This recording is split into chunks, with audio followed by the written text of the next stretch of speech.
Ki Jai, Thai Guru Premanande, oh, glory to Shubhapad. So, Hare Krishna, dear devotees, welcome. Thank you very much for joining us today for further lessons that we have learned from the Bhagavad Gita. So I'd like to seek your good wishes and your blessings so that we can share something which will please the Supreme Personality of Godhead and his wonderful devotees. So we've looked at chapters up to chapter 6, and the first 6 chapters of the Bhagavad Gita are said to represent Karma Yoga. That's the main themes of those chapters. But of course, Bhakti Yoga is mentioned right throughout the Bhagavad Gita, apart from the first chapter where Arjuna analyzes his dilemma. But from the 7th chapter till the 12th is a lot more focused on Bhakti Yoga. And the reason the Acharyas say that is because from 7 to 12, a lot more information is given by the Lord about himself. And that begins with the 7th chapter where he reveals a lot about himself. And it's a very, very nice chapter. It's the knowledge of the Absolute, is it entitled, the title of the chapter. So in this chapter, Krishna talks about hearing about him and how that many devotees in the past have become perfectly purified simply by hearing about him. So that was the first lesson. Hearing attentively is the beginning of spiritual process. So we hear this quite often, that when we hear nicely from the pure devotee, then that hearing actually touches the heart. And one example is Srila Prabhupada. When he came to the US and he began to preach in New York, it was very challenging because he had a very thick Bengali accent. Plus he was taught in a Scottish college. So his English would have been different from the US English, the United States English. So the people who were listening, who were in the audience, many devotees would say, we couldn't understand what Prabhupada was saying because of his thick Bengali accent and also the Queen's English, if you like. So, but they still were listening. And even though they could not understand, simply by sitting and listening to the pure devotee, transformation in the heart takes place, even if you don't understand. So that's why hearing is such an important aspect in spiritual life. When we're chanting, we hear the holy names. We chant loud enough so that we can hear. And Cheto Darpanam Mahajanam, Lord Chaitanya says, chanting is the cleanses the heart of the dirt of this material world. So this is very important to understand that we need to hear lectures, we need to hear the chanting, bhajans, kirtan, and participate in all these things as well. So hearing is very important. Then Krishna describes, the next lesson he describes a little bit about himself, where he can be seen in this world. He can be experienced in this world. He's everywhere. He's in this world as well. But not everything is him. But he is everywhere. This is the inconceivable aspect of the Lord, which we will talk about, I think, in the next chapter. So the second lesson from the 7th chapter was that we should try to remember Krishna, and whatever we see which is beautiful, which is extraordinary, we know that that's Krishna. And he says, I am the tasting water, and there is no better drink in this world. The water is the best. It tastes so amazing. And he says, I am the taste in water. Raso aham apsu. So whenever we drink water, it's always nice, even if we don't remember the mantra, just remember Krishna is the taste of water. It's just that remembrance. We're engaging in bhakti yoga. So it's very powerful, very, very powerful. The third lesson from, so I don't know if devotees are actually putting that into practice, but we drink water a lot in the day. And every time we drink, we have this opportunity to remember Krishna. So that can be put into practice in every aspect of our life.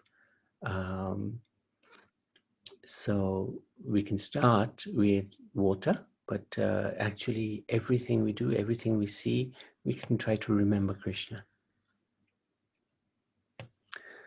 So the third chapter, third point, third lesson is to protect this bhakti kripa. It's such a rare thing, because Krishna is explaining that out of many who remember him, he's explaining the 4 types of people who don't come to him and the 4 types of people who do come to him.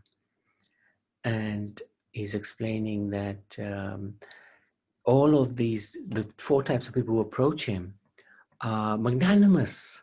He calls them magnanimous because it's very rare in this world for anybody to approach the Lord. You might even be approaching him for money, or because one is distressed, we want some relief from that distress. Or we're just inquisitive, we want to just know a little bit more about God. We want to know about everything, including God. Or somebody who's seeking the truth, the absolute knowledge. So those are the 4 types of people. But these 4 types of people are pretty rare.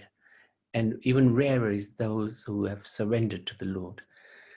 So we have to be grateful to the Lord that he's allowing us to remember him, to perform bhakti, and to make the most of this opportunity. So how do we do that? We protect this great fortune that we have. And the way to protect is by making sure we don't commit offenses, especially the mad elephant offense of blaspheming devotees. So we may have disagreements with devotees.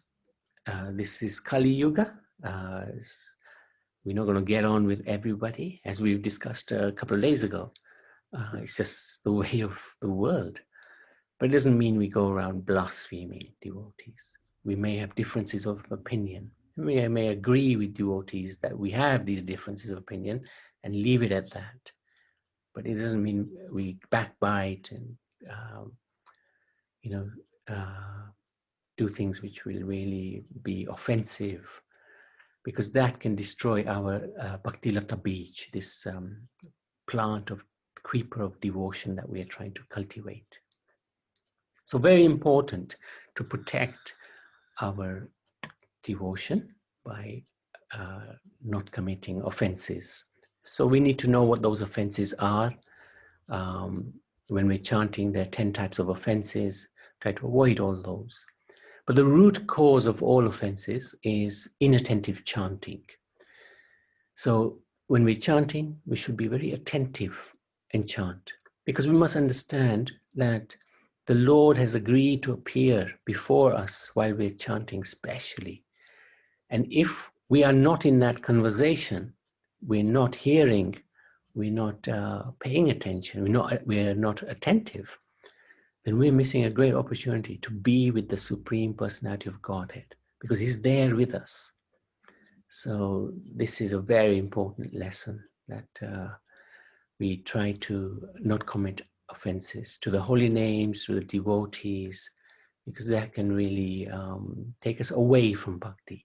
We've got bhakti, which is rare in itself. We've taken initiation, or we're on this path to take initiation, or we're chanting, wherever we are on this path.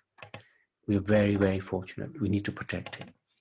So this is a very important lesson. And the final one, yes, Krishna describes the devatas, gives an idea of Yeah. This term, which is a really interesting term, I heard it from what was it? Chaitanya Charan Prabhu, and it actually very nicely describes Sanatana Dharma. We know that there's one Lord, but he has many expansions. He has many powerful devotees called the Devatas. And we also know he has, he is not just he. There's two of them. There's a he and there's a she. So the best way to understand Sanatana Dharma, to explain it, if somebody really wants to understand in a little more detail what we believe, then we could say there are devatas out there who are very powerful, and many people worship them for temporary gains. But ultimately, Krishna is the one, the Supreme Personality of Godhead, who gives these gifts to the devatas to give to us. So in one sense, this philosophy is multi-layered. One can go to the devatas if one wants to, but those rewards that are received from the devatas are very temporary. And we don't reach the Supreme Lord. We will reach the devatas. So, but we can approach them if we want to. And at the same time, it is, there's one God, but he expands, he can expand unlimitedly. And each expansion has the same power as the original. Just like the candle, first candle, which lights the second candle and the third candle, each candle is as strong as the first candle. So it's polymorphic. Poly means many, and morphic means as strong as the original. So multi-layered, polymorphic, and it's monotheistic because we believe in one God. But at the same time, this one God manifests as the divine couple, Radha and Krishna, in two forms. Although they're one, in order to have wonderful pastimes, they manifest into two forms. So it's bi-monotheism. So this term is fantastic. Multi-layered, polymorphic, bi-monotheism. And if you say that to somebody, they'll probably wonder what mental institution you're from. But but this really explains Sanatana Dharma in a much more detailed way. So if somebody's interested, then it's worth explaining it to them. But our worship is for exclusively the Supreme Personality of Godhead. We will respect the devatas, but our worship is exclusively for the Supreme Personality of Godhead. So it's important to understand this. Respect everybody because they are servants of the Supreme Lord, very dear servants. They've been given positions of great importance, and they're serving the Lord at every moment. So we don't disrespect them, but at the same time, our worship is exclusive for Krishna. So this is the fourth lesson, for the fourth theme that we had in chapter 7, where Krishna describes the devatas, and if one worships the devatas, one attains the devatas, etc. So that's chapter 7. Anybody like to comment anything that you've maybe put into practice or you think is not practical to put in practice? Happy for you to make comments on any of these lessons.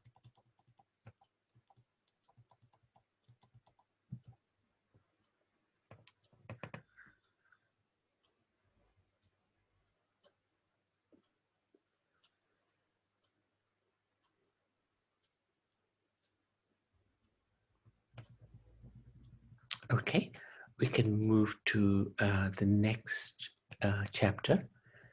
Oh, just one. Yes. Aruna, Hare Krishna. Hare Krishna.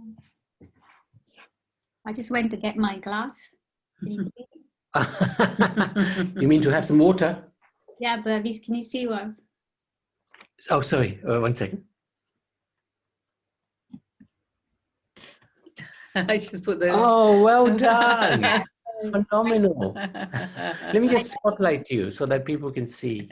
That's incredible. Thank you for doing that. That's really brilliant. 1 second. Okay.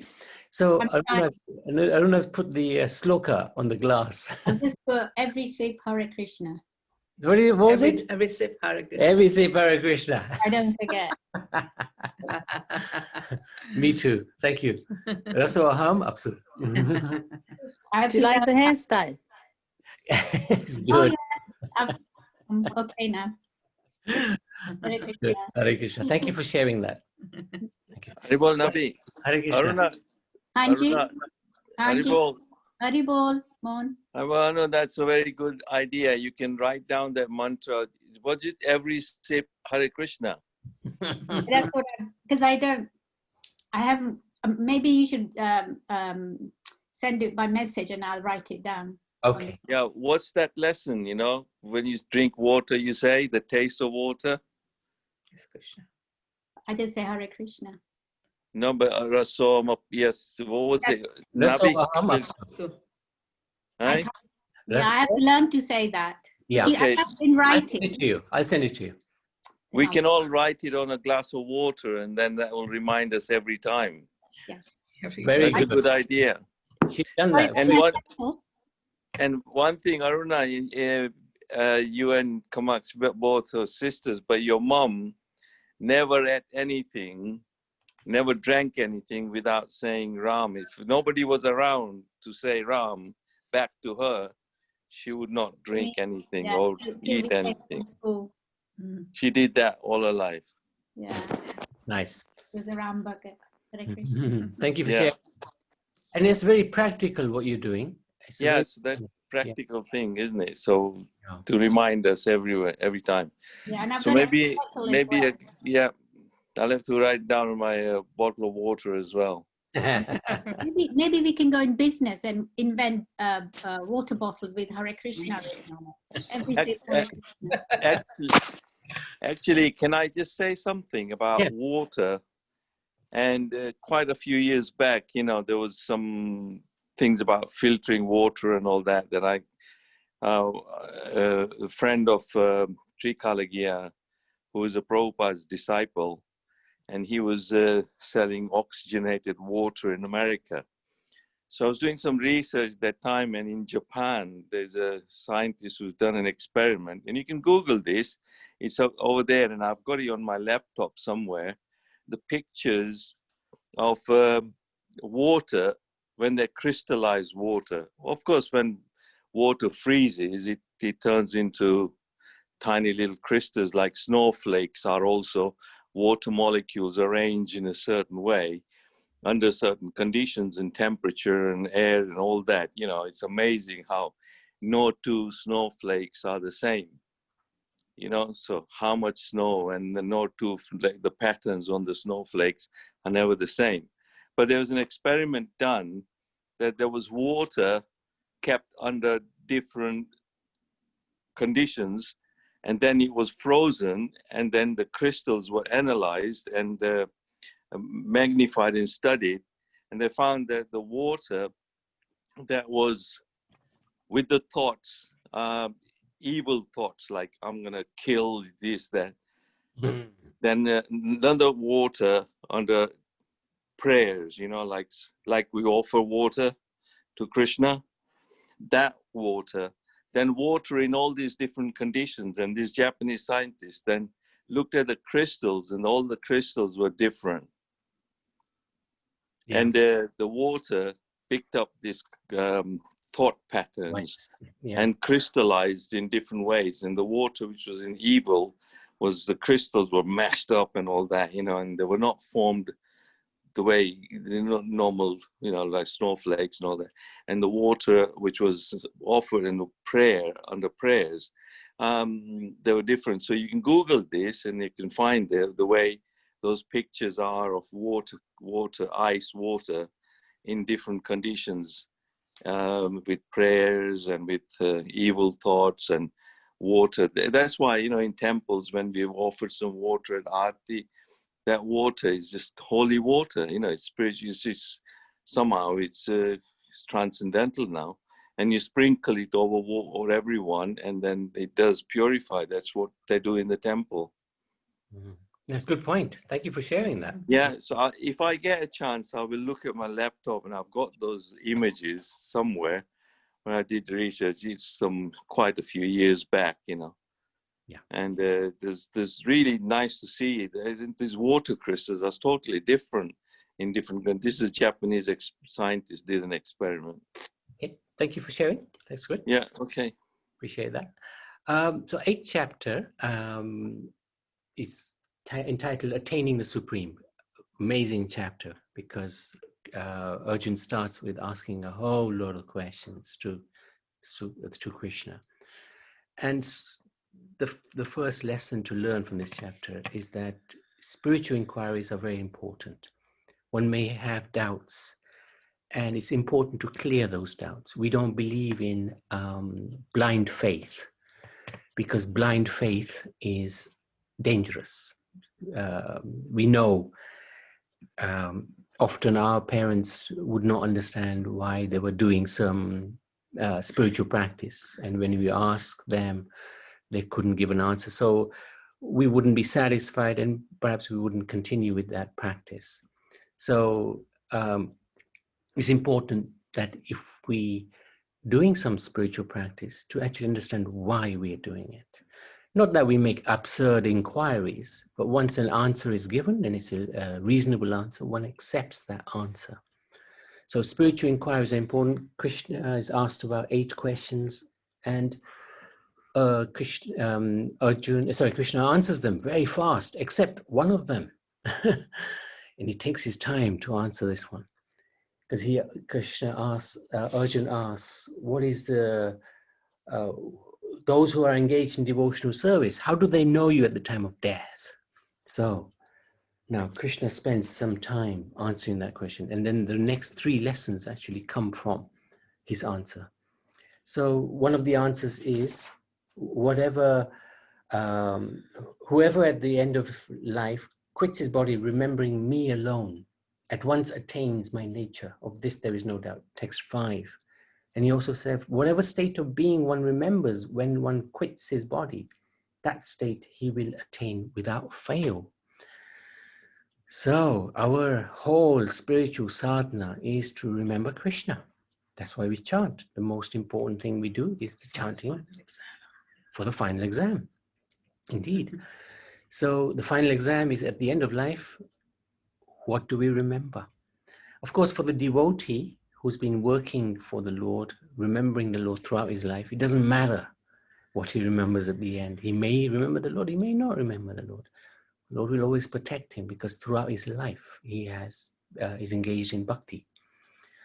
So, but we don't want to take chances because we're sort of new to this in one sense, even though we may be doing it for many years. We want to try to remember the Lord all the time, and especially at the time of death. So one of the things which Jayanti suggested, which I think was a good idea, that every now and then, just call out the name of Krishna. Every 15 minutes, just call out the name of Krishna. One may be working or cooking or walking, doing something else. Just call out the name of Krishna. And then that can be much more frequent. That's right, much more frequent. Every 15 minutes, every 10 minutes, every 5 minutes, every minute, and then it'll become part of our psyche to just remember Krishna very, very often. So that's a really nice lesson to learn. Then Krishna describes the different destinations of the various spiritualists. So it's good to understand that, because he explains how the karma kandi, the one who's performing Vedic sacrifices for spiritual upliftment or material upliftment, actually, will attain the heavens, and then perhaps if they do good activities, good pious activities, and then when those pious activities, the karma from that is finished, exhausted, they come back to earth. Then he describes the jnani, the person who's seeking knowledge and perhaps is looking towards the impersonal aspect of the Lord. And that person, if perfect, may attain the Brahma Jyoti, which is the formless aspect of God.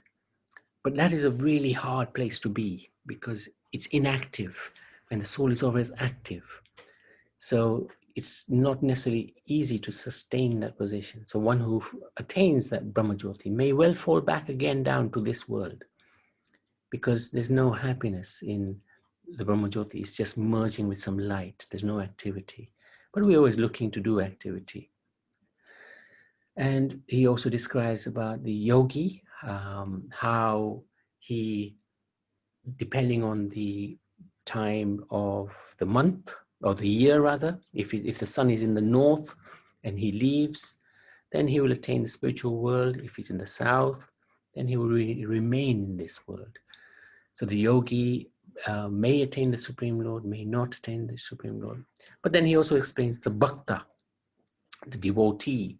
He doesn't worry about the month or the time of day or anything because his focus is only the Supreme Lord and his destination is going to be the Supreme Lord in the spiritual world. So that's good to understand what are the different the different types of spiritualists, the jnani, the yogi, the bhakta, and to understand what is the destination of these various spiritualists. I think everybody does hopefully understand all this. If not, I'm happy to go through that at some point.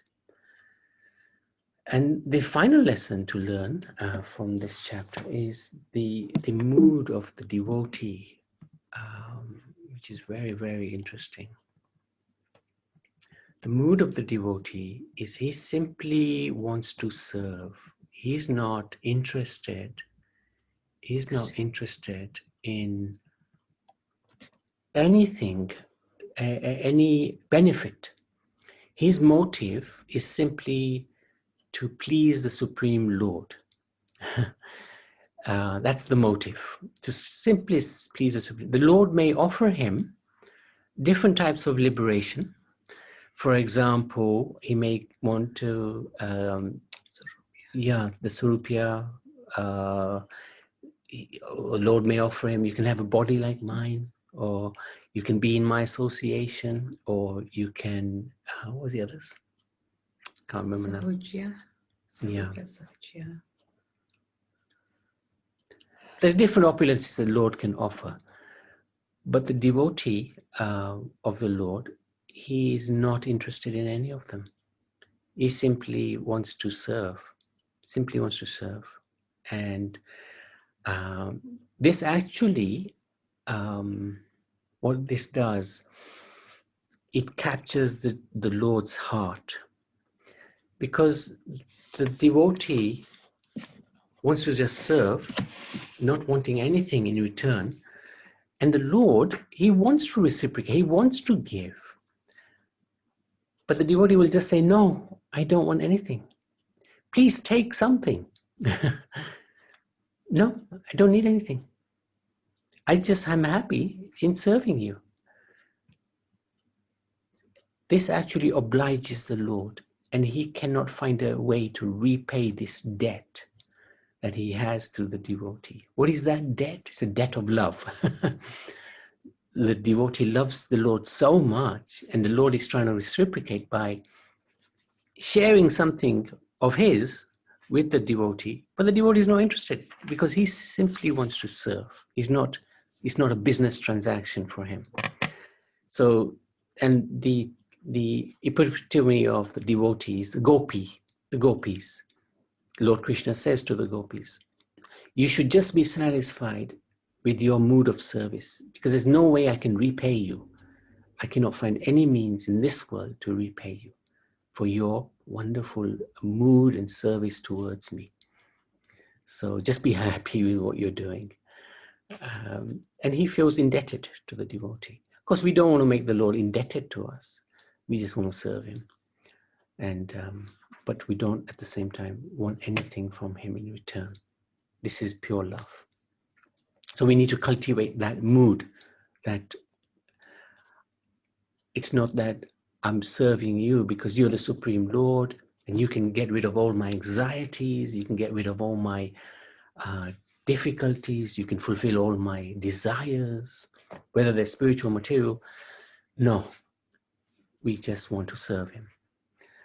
There was an incident with the 6 Goswamis. I think it was Sanatan Goswami, or was it Rupa? One of the two wanted to cook a feast for the other.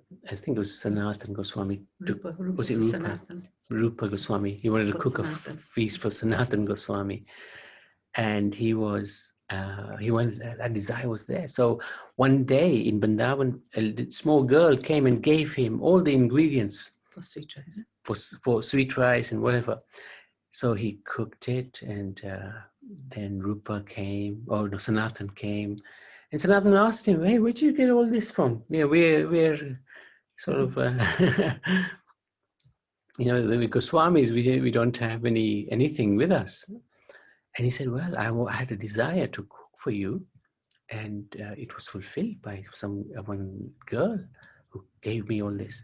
And Sanatan, or Rupa Goswami, was it Sanatan? Immediately understood, this is, you have made Radharani come and serve us. Oh yeah, and when he tasted it, it was complete nectar.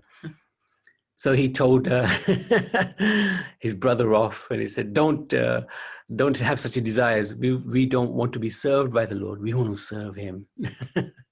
So this is a good point, that we're not praying to the Lord to get service from him, that to relieve us from our sufferings.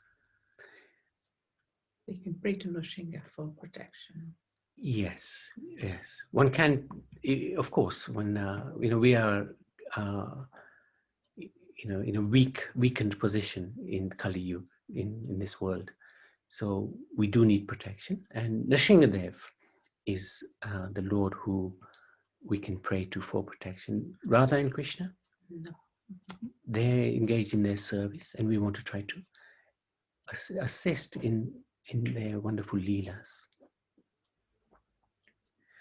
So if there's any questions or anything that devotees like to share from these lessons, please feel free to do so. Anything that you think, not really practical, happy to discuss.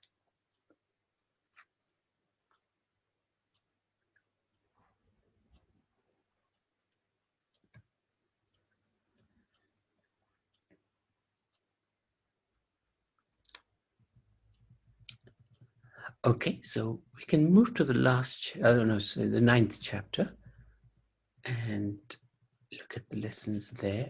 Oops. Okay. So this is, the most confidential knowledge. It's right in the middle of the Bhagavad Gita. And this is one of the most important chapters of the Bhagavad Gita. And the Lord gives a lot of nectar in this chapter. And that's why it's called the most confidential knowledge. So we start with getting this deep faith into our hearts that Krishna is the Supreme Personality of Godhead. This deep faith is very, very important. And that's this knowledge that Krishna is giving. So from verse 1 to 3, he's talking about himself. He's giving this knowledge about himself. And that's why we want to have this faith, because he says, those who are not faithful in this devotional service cannot attain me. So we have to, even if we have a little bit of faith that Krishna is Supreme Lord, then we can invest that faith. And the more we pray to him, we associate with him, we will see he will reciprocate with us. And we'll see in our daily activities how the Lord shows us that he's not just there, but he's there, really there. He's there in a very practical, real way, so that we gain further faith, stronger faith, and make that faith, no matter what happens, we do not lose that faith. Shraddha is confident, firm faith that by rendering transcendental loving service to Krishna, one automatically performs everything. So this Shraddha is where this word Shrad also comes from. Shrad means faith. Shraddha means faith. So we are in this area, is this time of Shrad. So it's very important to make sure we have this Shraddha, faith in the Supreme Personality of Godhead. That's the first lesson. So the second lesson is, Krishna explains in many different verses that he's completely inconceivable. He says in many ways, I am present in many aspects of this world. Everywhere you see me, you will be able to see me, but I'm not in this world. So it's very difficult to understand that. How can he be in and not at the same time? So we have to understand that this is the inconceivable nature of the Lord. And Chaitanya Mahaprabhu actually taught us this inconceivable oneness and difference at the same time. Achintya Bede Bede Tattva. And he applied it towards, like this point here, all beings are in me, but I am not in them. How do you understand that? Although I am everywhere, I am not a part of this cosmic manifestation. This is inconceivable to understand. But Chaitanya Mahaprabhu gave us a way to understand this. He said, think about it this way. It's oneness and it's different at the same time. And he gave the example of us, the living entity. We are spirit, soul, eternal living entities, spiritual in nature. God is also spiritual in nature. So we're one with the Lord, one and the same, spiritual. But we're different at the same time because we are tiny. We're marginal energy. But Krishna is supreme. He is completely spiritual. He is humongous.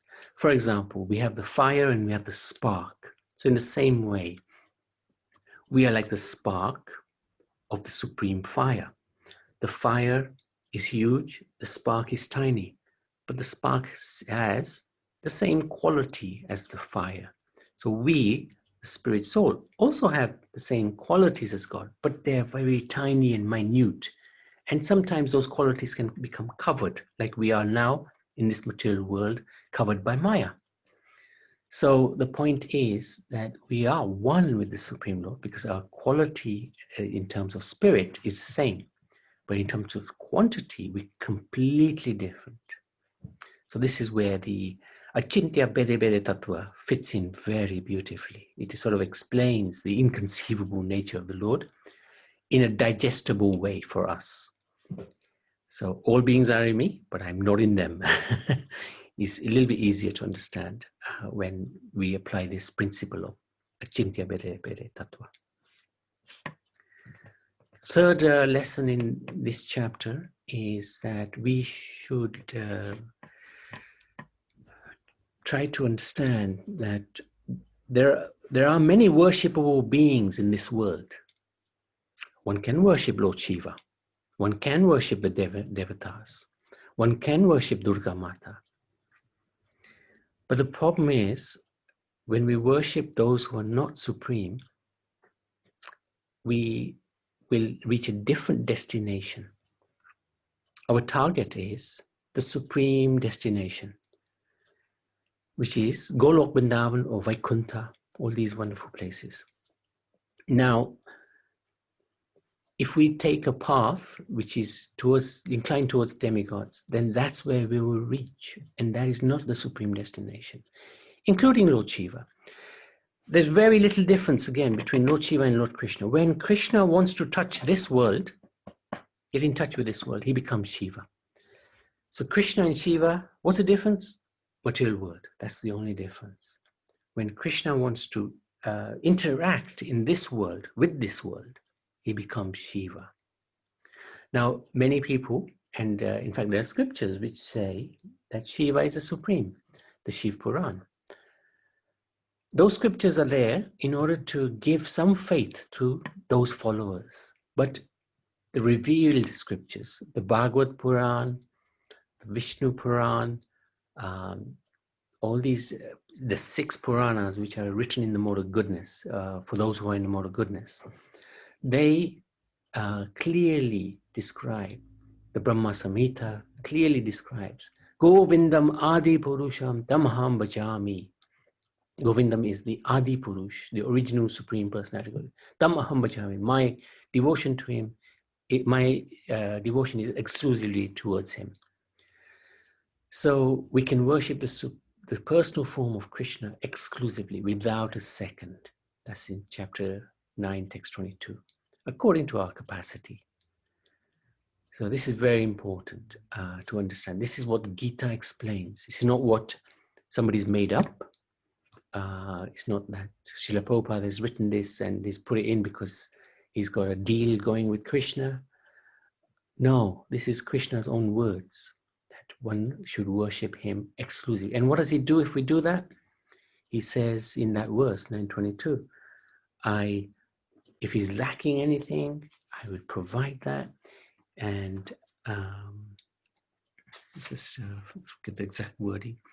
To those who worship me with exclusive devotion, meditating on my transcendental form, to them I carry what they lack, I preserve what they have. So this is Krishna. The devotee doesn't even care for that verse, because he's simply surrendered to the Lord. Whatever the Lord wants, that's fine. But to give those who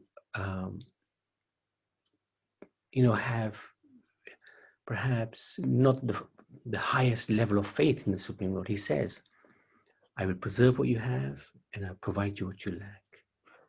So this is Krishna. This is Supreme Personality of Godhead. So our worship is exclusively for him. And then the final, Krishna's so kind. He says, even if, because Arjuna asks him a question, doesn't he? Does he ask him a question on this one? But anyway, Krishna says, Apichat Sudacharo. He said, even if somebody performs a really crazy act, does something really adharmic. Yeah, even if he performs the most abominable action. If he is engaged in bhakti, he's considered to be saintly because he's properly situated in his consciousness. So the lesson to learn from here, if Krishna can forgive, we can forgive as well. Of course, we can't forgive in the same way that Krishna forgives. Krishna will see our actions and he'll never see anything bad. He's always with us as Paramatma. We may have done the most ridiculous things, most sinful things, but he's never abandoned us. This is his nature. So we were talking about the 5 types of people, 5 types of mentality. The 5th class is when we only see bad in somebody. They may do good, they may do bad, but we only see the bad. So if we have that sort of mentality, it's really not good. 4th class mentality is we see somebody, we see their good and we see their bad, but we focus on the bad only. We focus on the bad.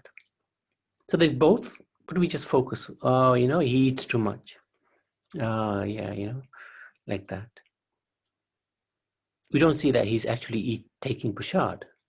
He's just eating too much. 3rd class is we see both good and bad in somebody in equal measure. Oh, he's eating prasad, but he's eating too much prasad. So the 2nd class person, and this is where we should at least attain, because the 1st class, only Krishna and Guru can have that. So the 2nd class is we see because we're in this world, we'll see both the good and the bad, but we'll ignore the bad. We'll just focus on the good. Oh, take a nice prasad. Eat more, take more. First class, they may be good and they may be bad, but Krishna and the Guru, they'll only see the good. They'll ignore the bad completely. The Guru may chastise, but he doesn't necessarily condemn the devotee. He will chastise for the benefit of the devotee. If the Guru didn't care, he will see the bad and he will see the mistake and he won't rectify the mistake of the disciple. And really, that's not a good place to be. We want the Guru to tell us off when we make a mistake, because that's for our own good. And Krishna, as we discussed yesterday or day before yesterday, that even the insults of Shishupal, he didn't take them as insults. He took them all as compliments. Something like, you're even uneducated. You are just playing the flute. That's all you did. Yeah. Didn't belong to any Varna. Didn't belong to any Varna. Yeah, it's true. Little coward boy. Little coward boy. That's true. All of those insults were just taken as compliments. And Putana's poison was taken as food. And she was promoted to the spiritual kingdom. So that's Krishna. He's first class. But so we also try to forgive and to forget. Because everybody makes mistakes. We've made so many mistakes. Mistakes we don't even know about. Krishna's forgiven all the time. So if we bear any grudge against somebody, or we hate somebody perhaps, we don't like them, we should know we're at fault. The problem is not with the other side, it's with us. We've got the problem. So we may not get on with somebody, but if we're lingering on the basis that that person is at fault, then we have a problem. We may not get on with everybody, that's a fact. But it doesn't mean we think badly of the other person. That's where we fall down. If we don't get on with others, at least don't think badly of the others. They're all servants of the Lord. They're all spirit soul. Krishna loves them as much as he loves us. So forgive and be forgiven. That's a very nice lesson. So I wanted to stop there. And if there's Madhusan Babu, any comments you'd like to share?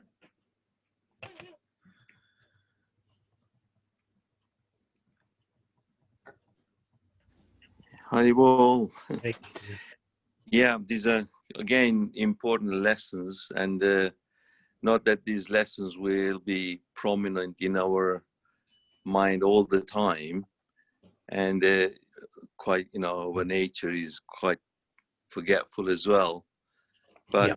what you've covered here, the lessons, some of those obviously we make them as part of our daily life. Like, for example, I've got the lessons, wait a minute. And going through chapter 7, 8, 9 very quickly. Hearing attentively, well, that can be difficult at times because we are listening, hearing, but we're not hearing from the right source. We hear a lot of gibberish, half the time. And material concepts and material knowledge and news and TV and this and that. Right. Yeah. Hearing, but the hearing has to be from the right source. And if we do spend some time listening to Prabhupada chanting or Prabhupada's lectures, and I'm guilty of that as well. Sometimes I do listen, I get an email and I'll listen to a bit, then I will not.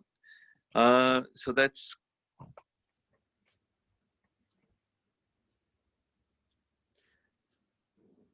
I think we lost you.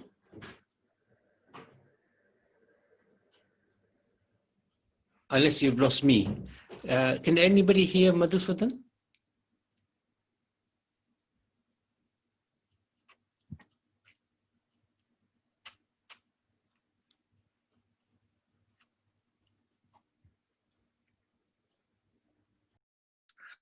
That's a that we get to, you know.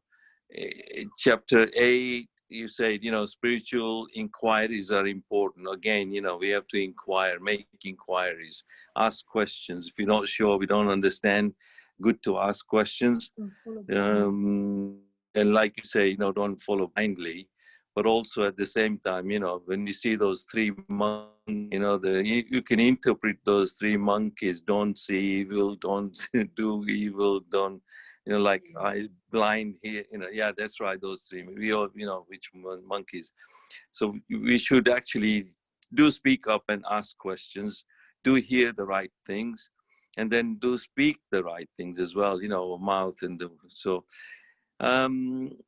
Every few minutes call out the name of Krishna, which is good, you know. We should be chanting constantly. Whenever we're driving, chant Krishna's name.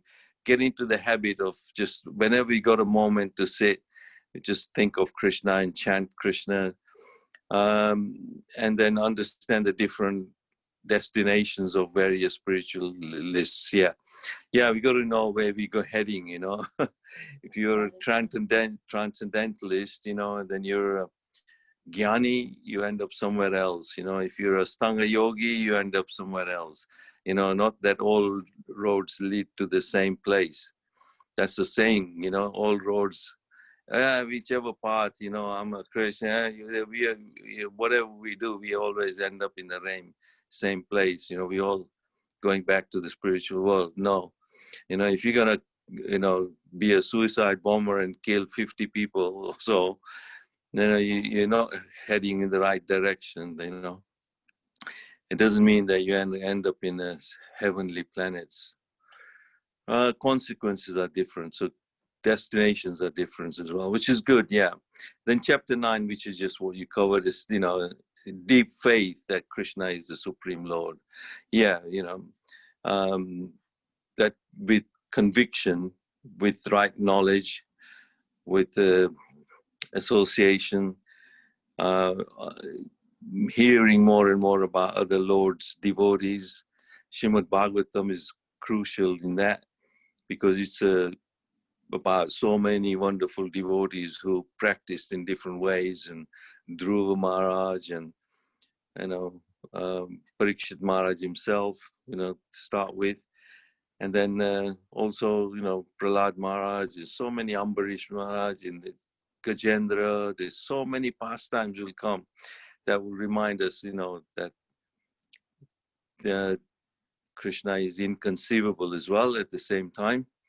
Our tiny brain can't handle that. But we think we can, you know, we understand everything. That's the false ego, isn't it? And then we can worship Krishna exclusively. Yeah, you know, we have to make a choice, you know, and that's the choice as a devotee.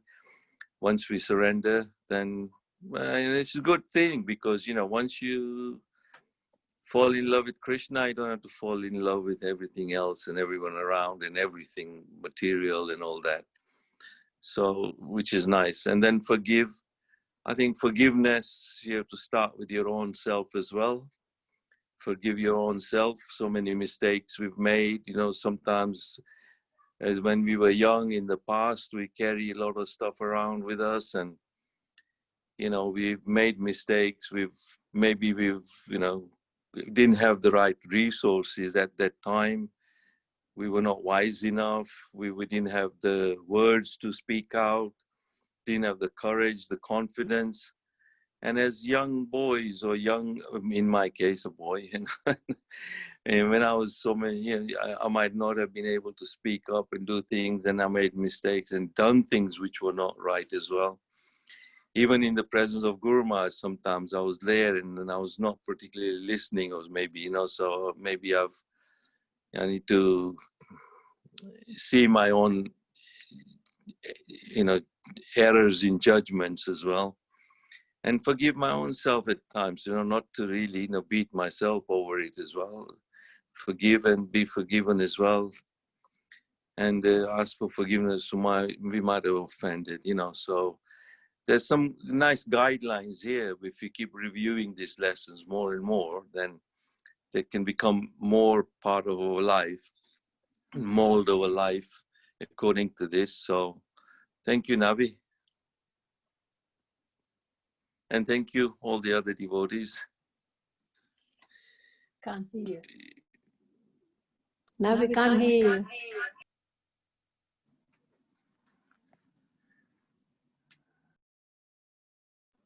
Can you hear me, or can you see me, or okay? Can you hear us now? Yeah. Yeah. Okay. So great. Thank you for sharing that, Madhusudan Prabhu. It's nice to going through in line by line. That was good. Do devotees have any questions or any comments?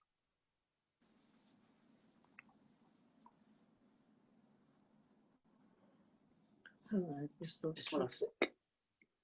Just one sec. Sorry, we got cut off because we had a problem with the internet here. Oh, was it okay? You know what I mean, I covered. Yeah, it's good. chapter Pidamba in the- saying, very fantastic point, Madhusudan Prabhu. Forgive yourself, else you go negative. Yes, very nice. Oh, very that was, that was absolutely brilliant, because we get all fixated by Krishna consciousness and we're doing all this service, and internally you may have regrets. You might not have listened to Guru Maharaj. You might not have appreciated Guru Maharaj because of you were younger, and then later on you realize, oh crikey, Guru Maharaj was something else. You might have had a lot of family pressures. I'm talking about myself. If you're in a slightly different religion, oh no, they're Hindus or whatever, But what I'm trying to get at is, there's nothing, that's it, that was then. It's all about what you're going to do now, up to the point of, when you leave the body. And you still got Guru Maharaj's disciples, so all the wisdom and all the love is still there. So the best thing to do is just get involved, get access to Zoom, and chant Hare Krishna. So that's that's okay. Thank you, Madhusudan Prabhu. I really enjoyed those points you've raised. Hare Krishna. Yeah, because I find that with time, when we were younger, we might not have had the courage at times to say the right things or speak up, and then others might have taken advantage of us, or maybe we might have manipulated others, or all sorts of things have gone on in our life. We carry so much rubbish, and we sometimes sit there and beat our own selves over it. So just learn to start to let go of it, and like you said, Pitamba, we don't have that maturity as well. And those, even Prabhupada, we hardly knew much about Prabhupada, but now we appreciate him so much, and thinking, Prabhupada, this is what you expect of us. And like yesterday, now we were saying, we can do so much more, but as time has gone by, we've done the best we can under the circumstances. And forgive and be forgiven. And as he starts with say, you start with loving your own self. If you're not going to love yourself, nobody else is going to love you.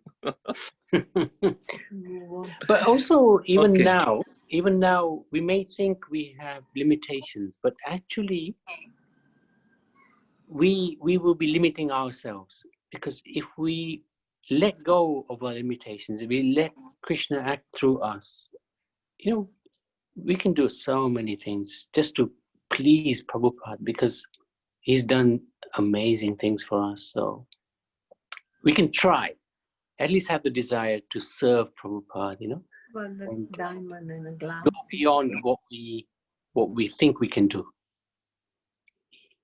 At least make it.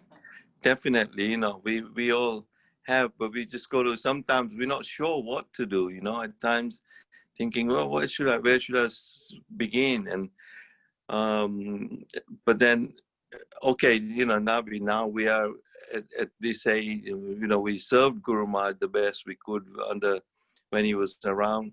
When Prabhupada was around, a lot of the devotees served Prabhupada, but a lot of them made mistakes. When we had listened to Shruti Kirtan, he was saying how, he took Prabhupada for granted for a start, but then he realized, wow, what an amazing personality I was with, actually, and how merciful he's been. So then it humbles us, and we're also fortunate that we are on this platform, we're sharing Yeah.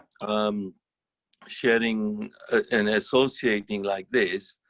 So others will have a lot of things. You know, we all want to learn from each other and read the right books. And as I say, you know, when I was as a teacher, you know, I've come across so many students, like Pitamba was one of them, I can remember but there's so many others, whoever I used to be with. I would say, you know, where you at is, you know, and then they would ask me, oh, what were those two things? Those two things are, you know, the people you associate with and the books you read. And the types of books you read. Doesn't mean you read murder story books and then you you know, they're the right kind of books you got to read as well. That's true. No, thank you for that. Anybody else? Any comments, any questions? Thank you for sharing that, Pitamba. That's very nice. Okay, so we can. Thank you, Pitamba. So we can, let me see if I